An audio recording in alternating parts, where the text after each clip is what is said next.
আসসালামু আলাইকুম, আশা করি সবাই ভালো আছেন। আমিও ভালো আছি। তো আপনারা এর আগে একটা ভিডিও দেখছিলেন, আমার ভর্তি হতে গেছিলাম কলেজে। ওইদিনকে ভর্তি কমপ্লিট করার পরে কলেজে আর যাওয়া হয় নাই। স্যাররা বলছিল নবীনবরণ যেদিনকে হবে সেদিনকে তোমাদের সবাইকে ফোন দেওয়া হবে। নবীনবরণ হবে কেমনে সেই সিস্টেম তো আর নাই, কারণ দেশের যে অবস্থা তো খুবই খারাপ। এর আগে এভাবে বসে থাকলে তো হবে না। পরে রায় দেশে কলেজে সবকিছু বন্ধ ছিল, পরে রায় দেশে খুলছে। পরে আমাদের স্যার ফোন দিছিল আমাদের সবাইকে, বলছে যে তোমাদের নবীনবরণ হবে, কিন্তু সেরকম অনুষ্ঠান নাও হইতে পারে, তোমরা আসো দেখি কি কর। এর জন্য এখন যাইতেছি প্রথম দিন, তার উপর আবার লেট।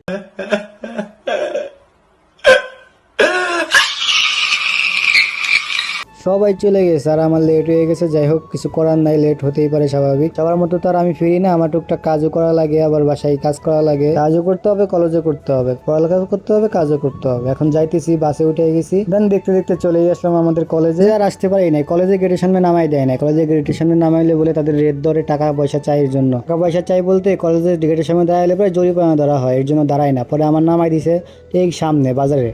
পরে এখান থেকে হাঁটতে হাঁটতে এখন যাইতেছি কলেজের ভিতরে। কলেজে প্রবেশ করতে না করতেই স্যারের সাথে দেখা। আমিও গেট দিয়ে ঢুকলাম, স্যারও ঢুকলো। এই যে আমাদের স্যার, ক্লাসের স্যার। তো আমিও গেটে ঢুকলাম, উনিও ঢুকছে। স্যার তো কি করবো, একসাথে ঢুকে গেলাম কলেজে। কলেজের ভিউটা কিন্তু জোস, চারপাশে ফুল গাছ এত সুন্দর করে সাজাইছে, সেই কিন্তু মিটি মিটি পায়ে হেঁটে চলে গেলাম লাইব্রেরির দিকে। আমি খালি কলেজটা দেখতেছি, কি কলেজ, মায়াই জড়াই ফেলাইতেছে কলেজটা। একদম কলেজটা খুবই খুবই সুন্দর। কোনোখানে না দাঁড়ায় একদম চলে আসলাম ক্লাসে। একদম ক্লাসের এখানে সব ভদ্রপাপীরা সবাই আছে বসে।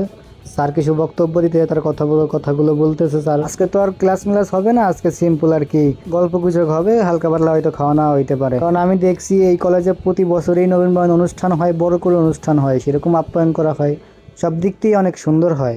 কিন্তু এবার তো তা করতে পারে না। এবার সেই সামর্থ্য বলতে পরিস্থিতির শিকার। এখন যে পরিস্থিতি নাই, সেরকম ভাবে কেমনে করবে। তাই সবার নাম পরিচয় সবকিছু নেওয়া হলো, অনেক কিছু প্রশিক্ষণ করা হলো। এখানে এগুলা শোনার পরে মিষ্টি দিতে লাগলো স্যার। প্রায় 2-3 ঘন্টার মতো গবেষণা মানে গল্প গুজব করা হলো।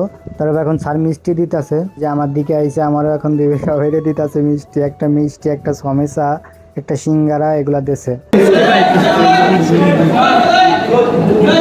এখানে সবকিছু শেষমেশ করে মিষ্টি নেওয়ার পরে ক্লাস থেকে এখন বের হয়ে যাইতেছি। বের হতে না হতেই ক্যামেরা বন্দি। আমরা বন্দি কইলাম কে, প্রথম দিনে এসেই আমার বন্ধুর মেয়ে পছন্দ হয়ে গেছে, তাই ওইভাবে তাকাইছিল। পরে এখান থেকে নিচে চলে গেলাম মাঠের দিকে। মাঠে এসে এখান থেকে কিছু পিক টিক তুললাম। এগুলো সব আমার ক্লাস ফ্রেন্ড, ক্লাসের বান্ধবী। তো মাঠে এসে এখান থেকে কিছু পিক নিলাম, ভিডিও করলাম।